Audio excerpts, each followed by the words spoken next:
Well, greetings everyone. We are coming to you directly from Mather Training Center. I'm Carol Shively here with John Rudy, and Molly Russell is in the house too. Say hello, Molly. Hello. Well, welcome to everyone, and we apologize for the technical difficulties. Welcome especially to our new members. The Arc to Equality has quadrupled in size in the last month, thanks to all of you who have been asking your colleagues and friends to join. So please continue to do that. Or if it's easier, send me their names and I will invite them.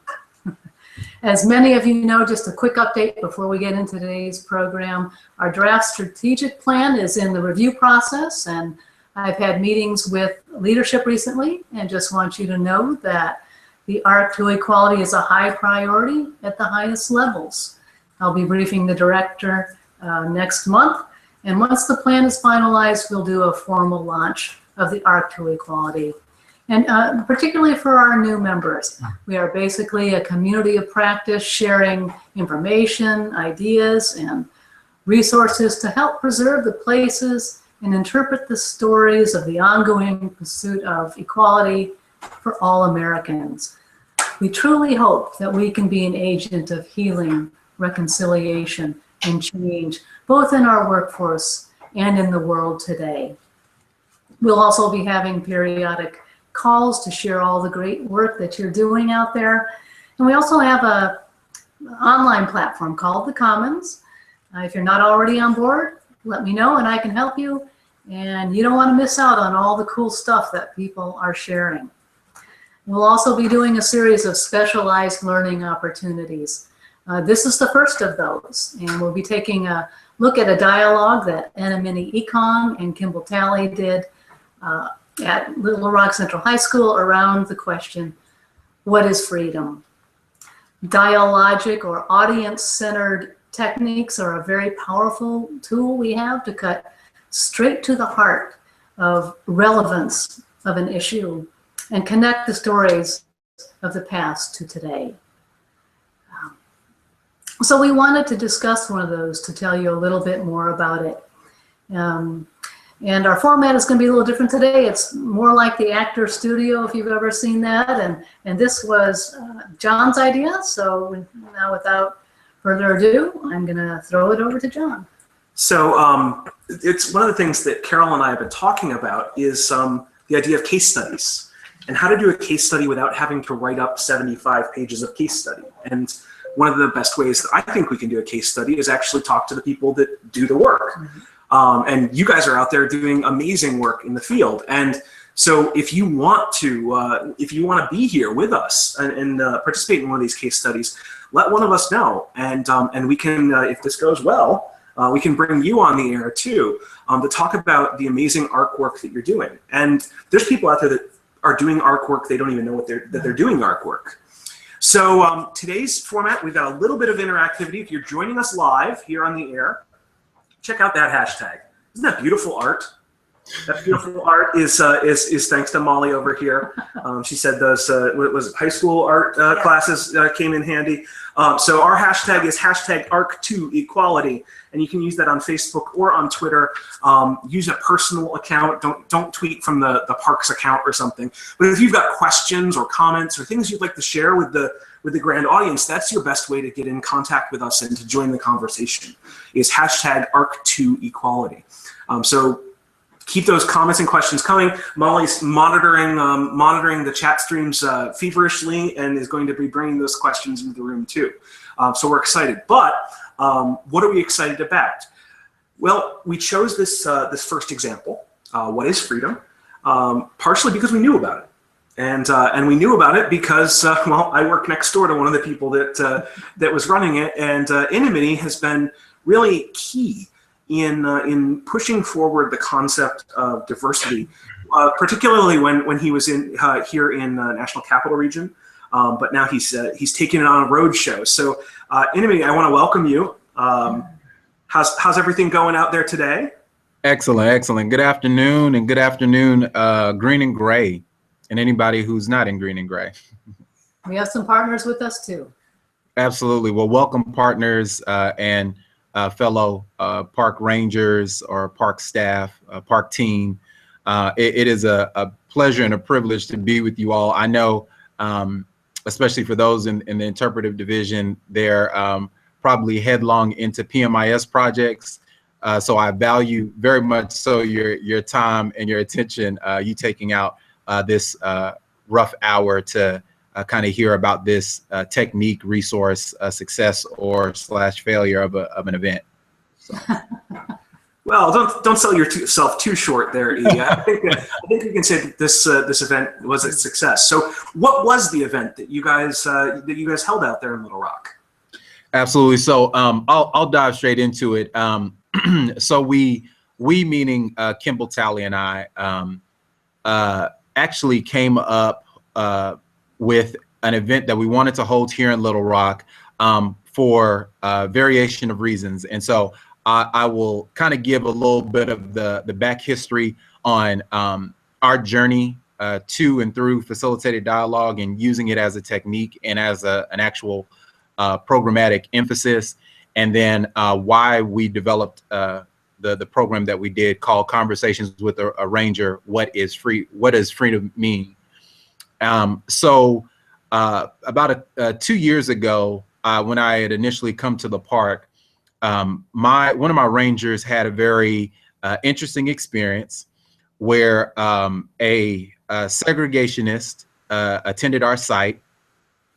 He stayed in our exhibit for, I'll say, about an hour and a half, maybe an hour and 45. I was very methodical about kind of vetting our exhibit. And then he decided to leave a very elaborate note in our kind of visitor register book, and I'll read that here in a second. And then he engaged one of my employees in a conversation because he was a segregationist. He wasn't willing to speak to any of our members of staff who were of any other ethnic background. So he only wanted to talk to a white employee. And in talking with one of my rangers, he shared some of his disdain for what our exhibits didn't speak to. And so to better do his voice justice, I'm just going to read his words that he left in our exhibit book. And so he said, exhibit wording are biased against racial integration. What are the results of mixing genetically different races? ? The museum does not say, but whites continue to be victimized. IQs vary dramatically by race. Asians have an IQ of 106, whites have an IQ of 102, Hispanics 92, and blacks 84. Also, black crime rate is 5 times higher than whites, and a black is 50 times more likely to commit a crime against a white than vice versa. Look up FBI statistics. The mainstream media government will not tell you about, will tell you about that, but everybody knows about quote unquote civil rights, Trayvon Martin, and so on. At least the exhibit showed police using water and cannon and bayonet pointed against the protesting whites. The media never mentioned that. Otherwise, the exhibit was nice. Otherwise, there was actually quite a bit of facilitated dialogue that went on in the book afterwards. Someone drew an arrow to his statement and wrote in very large letters that took up the whole other page, DICK. And then someone wrote the quote, "You are an ignorant jerk," I guess, hyphen, the world. And so afterwards, the staff here, we had our regular interpretive meeting, and that specific instance was brought up. And so the staff and I engaged, or rather the team and I engaged in a conversation around whether or not our exhibits did in fact tell a holistic view about integration / segregation. And I guess the challenge that I gave my staff was that the exhibits really didn't portray the segregationist view, that there are a lot of individuals during the 1950s, 1960s who were not for integration, black and white alike. And so I decided that I would challenge my staff around this technique of facilitated dialogue. And so for those of you who are watching this webinar, you'll see over my right shoulder, it'll look like my left shoulder, but over my right shoulder, a Confederate flag. So after we had this conversation as a staff, I purchased this 56 by 56 Confederate flag and figured this would be the item by which we would do facilitated dialogue around. Now we would prepare people, so it wouldn't be like we pull the rug out from under you. And so I challenged my staff, hey, let's start doing some facilitated dialogues in between our tours, because we only give 2 tours a day, one at 9 and one at 1 p.m. And so in between there, we didn't have anything to engage an audience. But my staff felt that, at least from everything that they had been trained on, that facilitated dialogue was a technique that they could incorporate in their tours, and that we hadn't, I guess, quite reached a level of comfort as a site to start holding programs, particularly around this flag. So Kimble challenged me because she knew that most of my staff had facilitated dialogue training, and she said, I haven't seen anything come out of your park. Let's talk through an idea. So that's where the idea of conversations with the ranger, what does freedom mean, became birthed. And so we literally kind of walked through an itinerary of what we would, how we would put together the PowerPoint, what we wanted to accomplish. I actually have some papers here where we are, because the basis of the program was we wanted to introduce visitors to the 1957 story. So the content of the program was very similar to what you would get on a tour. And we would offer 3 different times where we would give this facilitated dialogue. Once before our first tour of the day, once after the first tour of the day, and then one right after the second tour of the day, so that either one of the groups would have some level of context going into the tour, or after coming out of the tour, there'd be more than enough to talk about based off of what they experienced on the tour. So we wanted to introduce visitors to the 1957 desegregation. We wanted to engage them in a meaningful discussion, and we wanted to help them become more comfortable about talking about and engaging in dialogue. I guess the overarching umbrella is we wanted to encourage civic engagement. And I know that that's a word that we've oftentimes thrown around in the Park Service. So for the sake of putting out a definition that we worked from, whenever we were thinking of how we would bring about civic engagement, our hope is that individuals would leave our program with an idea that they would morally and civically feel some level of responsibility, that whatever happens in the fabric of society, that it's something that is inextricably bound to their life and what they do in their everyday life.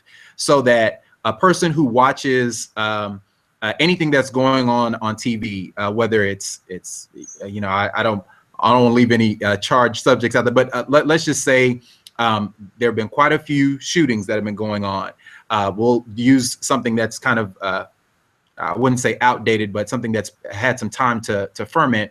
But if we were talking about Trayvon Martin, that in some way, shape, form, or fashion, regardless of your ethnic background, that if we have a conversation about Trayvon Martin, that you would feel some level of responsibility for what happened to him, regardless of your ethnic background. Yes, there are details that align with what happened to him and why what happened to him happened, but that hopefully if you're a Asian American, you're just as concerned about your son and the conversation around Trayvon Martin as any African American. So that was kind of the sense of how we were coming up with the program. So we we had a PowerPoint and we had questions that we engaged the audience in. And John, feel free as I'm talking, because I'm gonna run through this because I'd like to allow more than enough opportunity for people to ask questions. I'm gonna see if I can hear it. Okay, so we went through the arc of going through the 4 phases that make up the arc. So initially, whenever we had the program, well, let me take a step back. So we marketed the program as we would any of our special events. We put it on Constant Contact. We did it, I want to say, at least a month and a half in advance, kind of letting people know, hey, we're going to have this conversation. This is something that we're offering in addition to the tour. So if you want to come and join the conversation, please feel free to. We got more people who did not see our advertisement than those that did. So this was people walking in the door who didn't know what we were doing, and we stood at the door and said, hey, do you want to engage in a conversation? And we let people know that we would also be recording, because Kimble and I went into this program knowing that we wanted to use this almost as a training tool. So I'm pretty sure probably after this webinar, there'll be an opportunity for the link to be passed out to those who are interested. But so we recorded ourselves on a swivel robot, and we let the audience know that as well, and that it would only be used for training purposes inside the agency, and that people, you know, their voices or whatnot wouldn't be, I guess, hampered in any way. So as we went through the PowerPoint that you see in front of you, we went through the first question we asked everyone to do is we had everyone stand up and stand in a circle, and each one of the facilitated dialogue groups that we had varied from, I'll say, 15 individuals to 35. And so the first question we asked them was, think back to high school. What was the name of your high school, and what was your favorite extracurricular activity? Now, the reason why this question was important is because for those who don't know about the story of the Little Rock Nine desegregating, in order for them to attend Little Rock Central High School, they could not participate in any extracurricular events. And most of the visitors who were walking through the door didn't know that. So us having them go through that question and, you know, just kind of get to familiarize themselves with the people that they're sitting in the room with, and people saying, hey, you know, I went to Thomas Jefferson High, I was in choir, I was in ballet, I was in the choir, I was in football, what have you. They then talked a little bit about why that was something that they chose, why it was special to them, you know, their family attending their extracurricular activity. And then we let them know, well, at Central, the Nine didn't get to have extracurricular opportunities. And then it kind of became a little bit more relevant to the people in the room, that after talking about what was near and dear to them during their teenage years was something that the Nine weren't afforded. Then we went to our second question, which was a small group exercise. So we divvied up the room, and then we asked them, what did freedom mean to you as a teen? And talk about a question that opened up a lot of interesting dialogue. A lot of the adults felt a lot of liberty to talk about their yesteryears and how much freedom they wanted, and in some ways what they were willing to do in order to get their freedom. And so that, once again, continued to build the cohesion of the group and I guess the safety of the conversation. By that point, we had continued to go through the slides, telling the story of what the Nine went through. And we, for the sake of the conversation, because it was relevant during that time, which was June of, I want to say last year, or earlier this year, rather, we focused on Ernest and Thomas Jefferson. And this was primarily because of what was in the news. We were trying to make it very relevant. So we were focusing on, and you'll see in our marketing, if that gets shown at some point, that we were focusing on Jefferson Thomas. Say that again. We'll make sure to pass that all around. We're having a little bit of technical with sharing things up on the screen, so don't worry too much. Okay. So with our marketing, we focused on Terrence Roberts and Jefferson Thomas, just because we knew we wouldn't have more than 45 minutes to really have this captive audience. So after we did the second phase question, the third phase question, or rather exercise, was we posted up in, I want to say 4 or 5 different places in the room, quotes about different quotes from the Little Rock Foundation, from a student around the issue of equity. And then we had all the participants in the room choose a quote and go stand by it. Once they stood by it, we gave them about 10 or 15 minutes to talk through why they chose that quote. And of course, the larger the group, the more time we kind of afforded so that everyone could have a voice. And then after that, we had people come, kind of share out with the rest of the group what they talked about, why they chose the quote. And then towards the end of the program, we had people answer the question, how can we ensure that all young people have access to quality education? And we handed out sticky notes to all of the participants, gave them, writing utensils. And so they wrote whatever they felt would best, answer the question. And then we picked up the sticky notes, we put them on the wall. We didn't read them in any order, but we did read them all. And then afterwards, we kind of closed out with some kind of final thoughts. We kind of brought up some current events and gave people an opportunity to take some level of ownership for what was going on in the world. And as a tangible way of them not just hearing that from us, but actually being actionary behind it, we had each individual take a sticky note that they didn't write and to try to find some way in their local community to implement what someone else said about how we could better bring about equity to education in our local areas. We had visitors from Norway. We had visitors from Germany in some places, Atlanta. There were a lot of people from out of town. And this program was done on June 30th because we knew that if we actually did it on July 4th, people wouldn't be in attendance.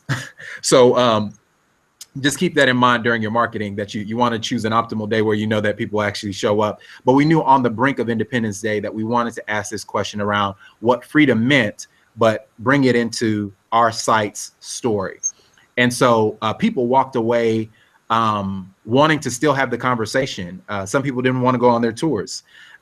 Some people, I had a very interesting conversation where a gentleman who's, I guess his international location, I can't recall, but he said he found it offensive whenever he was walking into our building that there was a sticker that said no firearms are allowed.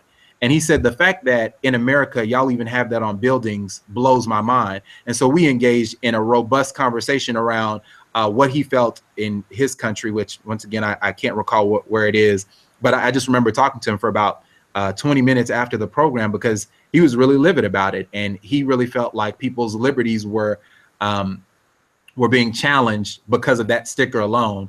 And as we find in our current events today, maybe he had something, maybe he didn't. And so that was the general gist of the program. As an after action, Kimble Talley wrote a blog about it just to continue the conversation. She shared that a 15-year-old who attended our program, which by the way, we drew up the program that it was palatable for pretty much all age ranges. We weren't asking anything. And that's the beauty of facilitated dialogue. For those of you who have staff members who are apprehensive, is we simply provide the content and the audience tells us what they want to talk about. And as the facilitator, the training that you need is just to have a good intuition of how to navigate a conversation that is either bottlenecked or isn't going anywhere, or perhaps bringing in a fresh perspective to somebody who's becoming a little bit more emotional over a topic that could otherwise become volatile. And so all we did was come up with 4 questions and provide a space for people to talk about how freedom and the relevant current issues that we're going through as a society affects them personally.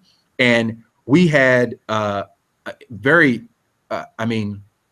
unplanned, a very diverse audience from age range, ethnic background. We had an LGBT couple that, it was pretty evident that they were an LGBT couple. They didn't announce it, but they were showing affection to one another for, I guess, better clarification. But they really came up to us afterwards, appreciated the conversation, and said this was probably the first time in a long time that they felt comfortable even speaking in public about any civil rights issue, given their personal experience. And so for us, it was a pretty eye-opening experience to see how comfortable people became, having never met each other, and having 2 individuals of African-American descent, because in some cases, I know some conversations are, you need to be a little bit more thoughtful of who's standing in front of the room. But I guess me being out of uniform, because that's another little note, I wasn't in uniform. I was in a Park Service polo and some slacks, as was Kimble. So we identified that we are part of the Park Service so that they don't think that we're strangers off the street. But that I wasn't in uniform so that I didn't hold a position at the head of the room that was inherently federal or authoritative, but that I was just there to help with discussion. So, but yeah, just to read this quote that a 15-year-old by the name of Michaela Givens said. She said, "This made me think about things I never thought before. It made me think religion, politics, parenting, and my community, something that hasn't happened before." And so for us, it was like, wow, we touched a 15-year-old. And as you know, the gentleman from an international country, he was retired and told me about a lot of his traveling that he was doing, but was well up in his, I would say, late 60s, early 70s. And so he was touched by the conversation. So I've said a lot. I'm pretty sure I've left some vacancies and details that I could give, but I definitely want to afford enough time to open up for questions and answers. So that was the gist of our program. And I'm sorry, you'll see behind me, we also use facilitated dialogue in various forms. Here at Little Rock Central National Historic Site, we have what we call the YLA, or the Youth Leadership Academy. And every year we have an orientation, and we bring in anywhere from 9 for the Little Rock 9, or more than that, based off of the student interest. And we have orientation. And generally, as we did with our facilitated dialogue for this program, we set ground rules just so everyone knows kind of how far we can go with the discussion, and kind of gauge some level of comfortability, where if people feel like it's going to be a discussion where there's going to be yelling or cussing or epithets, and that's not what they're used to because they didn't grow up around a big family where they yell to, and it's not debating, it's not, aggressive conversation, that they can either choose to stay and, persevere through the program, or they can have their freedom of will to say, you know what, this is something I'd like to talk about, but just not with this framework. And we're okay with that. But we use it for orientation as well. So with our Youth Leadership Academy, we had them bring about ground rules for what they wanted to accomplish throughout the year. And as you can see, they were a little more creative than the adults. Their number one ground rule was to keep it 100. And for those of you who don't know what that means, they were hoping that everybody, every participant in the Youth Leadership Academy would be fully authentic and honest and candid in all of their conversation, meeting, and program planning. And then you see open-minded, respect, and the list goes on. So, yes. Awesome. Thank you. That was a great summary of what you guys ended up doing. I wanted to ask, actually, I've got to mute you just for a second there, because your audio is coming through when we are asking questions, and I don't want to echo. So remember, we've got the hashtag here. So if you want to put your own question in, Molly's got them rolling in over there. But Carol, you had a couple questions that you wanted to ask Enimini about this program. Yeah, I guess the question, Enimini, that I had for you, and then we'll open it up, is how did the dialogue impact you? This was the first time that you had used it, and how did that feel? Let me make sure I unmute you here. Or actually, you can unmute yourself up at the top. Nope, we don't have you yet. How about now? Yeah, we do. There we go. Okay, there we go. So the way the facilitated dialogue impacted me, as with, and this is the beauty of being an interpretation. Nothing against those who support the division of interpretation, but whenever you do programs, it's always a benefit that you walk away learning more than what you could actually offer, and with facilitated dialogue and or what is also synonymous or known as audience-centered conversations is sometimes we just don't know the value of the people who walk through our doors. And with the age range of individuals and the diverse experiences that people had, there was a lot that I learned about people that by them walking in the room, I didn't really think that they would engage much.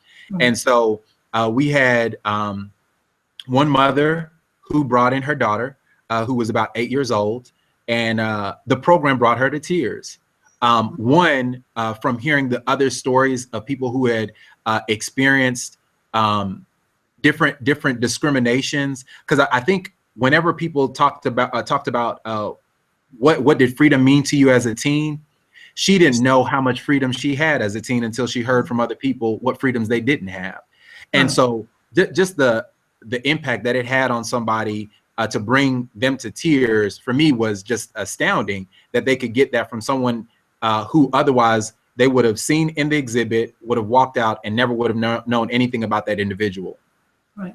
Thanks. It's amazing how we don't know our privilege until we're confronted with someone else's lack of privilege. That's really fascinating that came up. Good point. Yeah.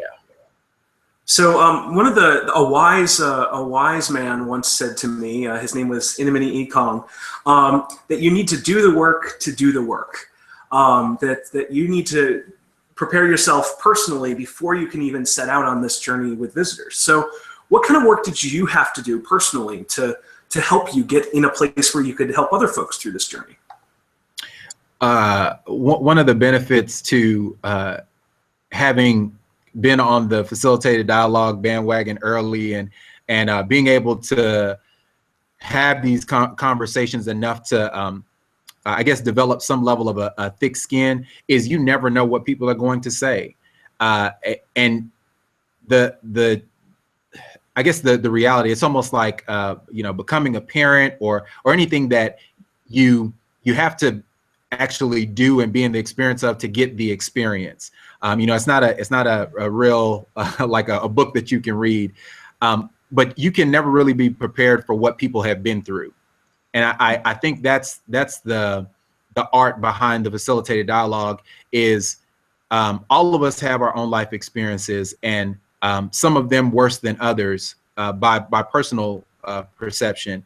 And I would say that the work for me that I've done is I've had the benefit of having these conversations long before the Park Service and in the Park Service to at the very least develop an ear, because there oftentimes needs to be more listening than didactic lecturing, which is, I think, the basis for audience-centered conversation is that perhaps we've been giving too much information but not listening enough.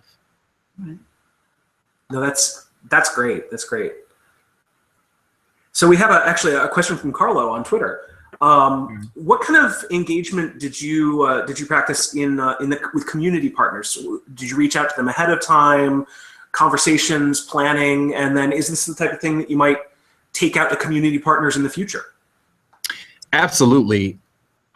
We have a constant contact that has anywhere from, I'll say, I want to say 200 to 300 community individuals who were invited. Because of the time of year, it's summer vacation, kids are out of school. A lot of people who would have wanted to attend just couldn't attend. And because we only offered it one day, we really didn't give a grand scale of continuous programming, but it is something that going into the centennial year, we definitely plan on experimenting more with and trying to see whether or not it could be kind of our menu of things to offer visitors whenever they come to the site. And with that being said, to answer the second part of that question, yeah, we do have quite a few affinity groups because we are a civil rights park, though, most people tend to think of us as African-American centric park because of the story. We try to truly serve as an umbrella for civil rights across the board, whether it's environmental justice, social justice, you name it. And so we have affinity groups across the board, from environmental to LGBT. We have youth, and so we actually just had a film showing by a Central High teacher last night from about 4 to 6 around the documentary Seeking an Asylum. And it was an opportunity for those who don't know the documentary, it'd be worth your while. But a gentleman did a documentary about whether or not the United States is safe for African Americans. And he then, throughout his documentary, which I haven't seen, but I only got to be a part of the Q&A because of work in PMIS. He went to Amsterdam and London and 2 other places and basically asked people whether or not there was a safer place for African Americans, given all what's been going on. And when I say all what's been going on, from Fergus to Freddie Gray, you name it. And so we had a conversation with the junior NAACP students at Little Rock Central who wanted to have this conversation. And that was just a great opportunity, once again, for us to give the youth a platform to talk about something that they wanted to talk about, and provided Mr. Walker, who did the documentary, to talk back to them via Skype. So. Okay, we have another question that came in. Enimini, what sort of advice would you have for employees who may not feel entirely comfortable giving up the power that facilitated dialogue implies? And how about for supervisors who are kind of on the fence about this? Well, for supervisors, for those closer to retirement, you have nothing to lose. No, I'm joking. For supervisors, I think one of the best ways that we can really empower our employees and provide them the platform to do great work, not just good work, is to back them around the facilitated dialogue in these discussions. Allow them to go to the training. Give them the L&D budget of making mistakes. It is so vitally important as supervisors that we allow our team to make mistakes and back them, when they've done right, back them when they've done wrong, and teach them from those lessons. I do understand the political ramifications, the congressional ramifications, and I think once again, it's all about teaching them the art of facilitating the discussion. Not that we have to take the responsibility for what happens and what people talk about, how angry they become, but that we simply provide the space. And for those who feel apprehensive, I think the advice I would give is be brilliant with the basics. Start off slow. Choose a kindergarten group. Facilitate that discussion, work your way up so that you feel like you have a little bit more control over what's being said, where the conversation goes. It's not a bad thing if you end up in a facilitated dialogue with adults or young people that becomes volatile. It's not how it starts, but rather how it ends, that you turn those volatile situations into a learning moment. And in some cases, you just won't be able to prevent people from being people. But we've never been in the park responsible for people being people. So I would say, definitely spread your wings. As employees, do your supervisor a grand favor, walk them through. For Kimble and I, we had an outline.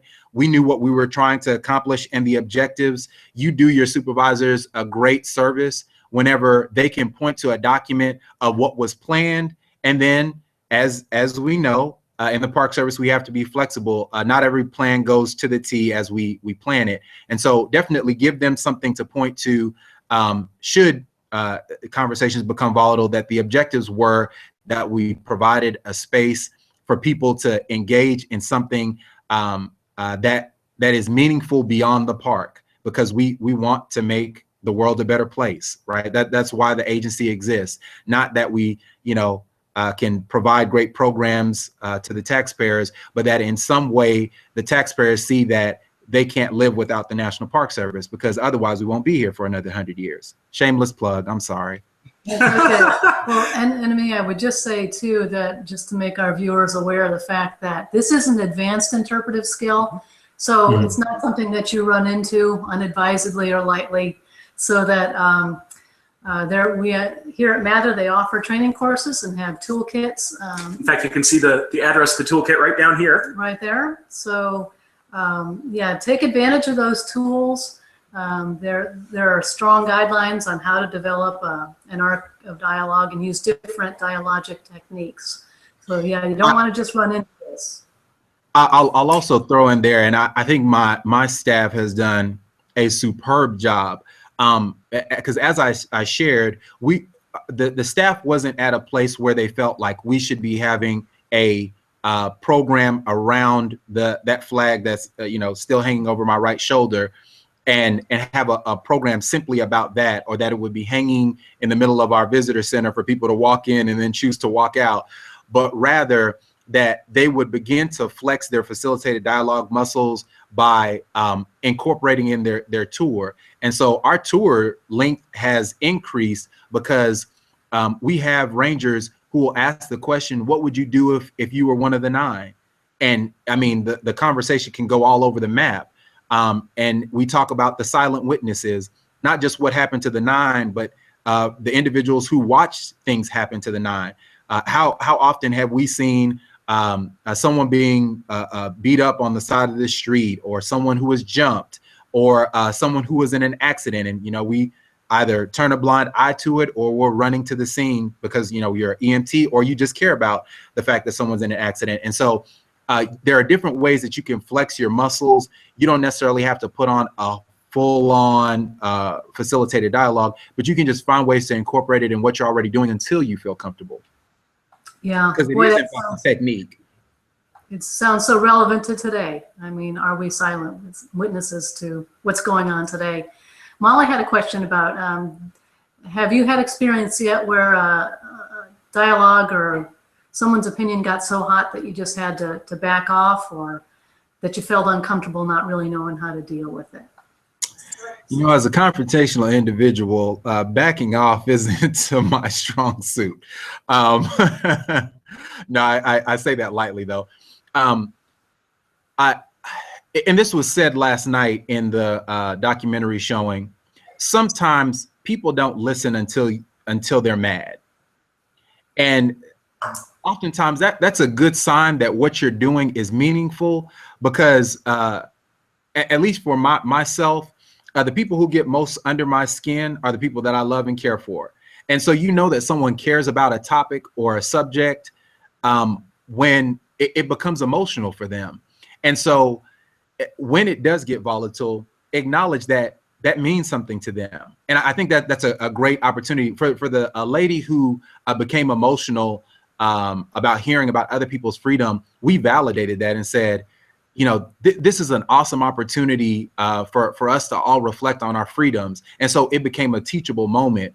But people will become volatile because the stuff that we're talking about, they care about. And that means you're doing a great facilitated dialogue. Like you're choosing the right topic. That means that we're somehow going to have an effect on the society around us. Because otherwise, if people are walking out of the program saying, yeah, that was a great topic, but what do you want to eat? Then perhaps we haven't had the same type of impact that we want them leaving our doors. So if there is emotion, see that as a good sign that what you're doing is powerful. So what I really like about this program, and you're bringing up the other programs that you're doing, it sounds like you're intentionally trying to create almost like a laboratory feeling at your park. Absolutely. We've actually had somewhat of an outpouring now where we have a lot of community organizations who now want to use our site as a basis to have conversations that they otherwise can't have in their workplace. There's a group, I want to say it's called like the Funders Network. It's a phenomenal organization. I got to speak with the director of the organization, and what they do is they bring philanthropists who are who would otherwise have no reason to engage in this discussion. They oversee goobles of money, if goobles is even a word, and so most of their experience is sitting behind a desk. And so this director takes these philanthropists through the site and really challenges that group to think very differently about who they give dollars to and why they give those dollars. And so they've decided that they're going to continue to make our site a part of their training program, just because they feel like the conversations that they can have with those individuals here is very relevant and is challenging. And so I think, yes, the aim is to ultimately make your site an establishment for the community. What I love about that is that it's kind of the ethic of the Arc to Equality. One of the things we talked about when we were at NCTC just a few months ago, and God, time flies, doesn't it? Just a few months ago, is that that parks are almost like laboratories for democracy. That they're places where we can have and solve these problems, which is kind of cool. So, Enimini, I want to ask a question. It came from the Twitter sphere, but I want to actually hone it down. Let's say that you have an elevator ride with an interpreter, and you just have an elevator pitch, 10, 15 seconds. What advice would you give them if they wanted to start doing facilitated dialogues around this topic of freedom and equality and really the ethic of the Arc itself? 15 seconds. Ready? The elevator is going. There are things that we say in our country that we believe, but I think once we talk about them, we really find out whether or not those things are fundamental values to us all. Facilitated dialogue provides a foundation for us to explore what we think that we all believe, so that perhaps we can come to some better common ground on whether or not we all believe in the same thing. I'd like that elevator ride. That's good. I feel energized to go out and do it. Now, whether or not they push you off the elevator or they ask you to stay on, that, yeah, whether they ride up a few more floors with you just to get more info. Right. So, Enimini, do you mind if folks give you contact, if they can to get in touch with you and chat about this, a little bit more about how the program went and some of the planning that went into it? Absolutely. I will avail myself as much as I possibly can, i.e. with the cloud of PMIS.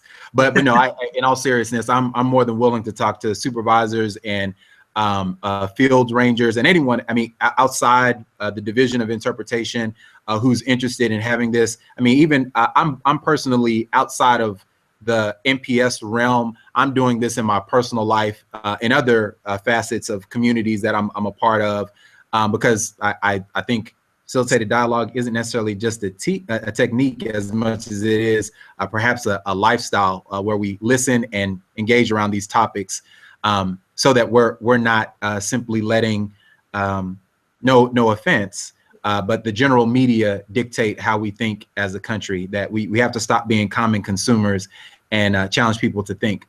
But I can be found at, if you just spell my last name, I should be the only Ekong in the system. If you find another one, please let them know that we might be related and we need to talk. But my name is Ekong, EKONG, and it should be Enimini comes up. Or you can call me at my office at 501-396-3006.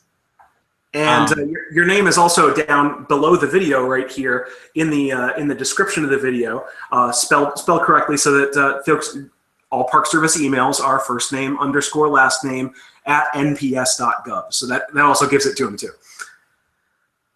I want to make one note just before we close out, just for anybody who's wondering. We never really used the flag. So as you can see, the wrinkles are because it's been folded up and in a drawer since I challenged my staff. So I would also encourage that you take on a topic that you can handle. I personally have used the flag because every summer, which I invite anybody in Park Service who would like to come. We're having it again this summer. We have a Civil Rights Educators Institute, and we put teachers and educators across the board. So whether or not you work for the Boys and Girls Club or whether or not you work at an elementary, we put them through this week-long laboratory, so to speak, and equip them in their specific fields with tools that they can use to take back kind of not only facilitated dialogue, but how to infuse civil rights in their teaching so that people become more civically engaged and in their fabric of the society. And so a presentation I gave this last institute was around my personal experience with this flag in mind. And I went through an arc, and so my next door neighbor just happens to have this Confederate flag plate on his license plate. And I have a routine that every day after work, I take my 2-year-old daughter out to check the mail. She sees that plate. And so I wanted to let people know that the conversation that we were having isn't for me in a vacuum. I understand that there are still some very real things going on in our society that won't just affect me. They'll affect my daughter and her children's children. So, yeah. Thank you. E, I want to just say that with our WASO hats on, that I think that we're proud that we got one down. There's 407, or I think this morning 408. I'm not sure. Laboratories there, and it's great to hear of the good work that your laboratory is doing for really pushing forward the ideas of freedom and democracy and liberty. That's awesome. And Vanessa from Twitter gives him a thumbs up Yeah, on his elevator speech. You are getting thumbs up across the board from Vanessa and a bunch of people on Twitter on the elevator speech. So awesome. Carol, did you want to close us out? Yeah, I just wanted to tell all of our community members in the Arc to Equality that this is the first of our learning opportunities, and we hope there will be many more. Maybe we'll get you on the camera as well, and that Mather Training Center does offer regular courses in dialogic techniques and audience-centered interpretation. And there are a number of people who've been through that training. We don't have to flood Enimini, although he's a wonderful source. And also that toolkit, that's available, and that's what we're here for, is to help each other in this journey toward equality. So thank you all very much for joining us, and have a lovely holiday, and we'll be in touch soon. Keep the conversation going with the hashtag there, and we'll chat with you later. Very good. Thank you. Thank y'all.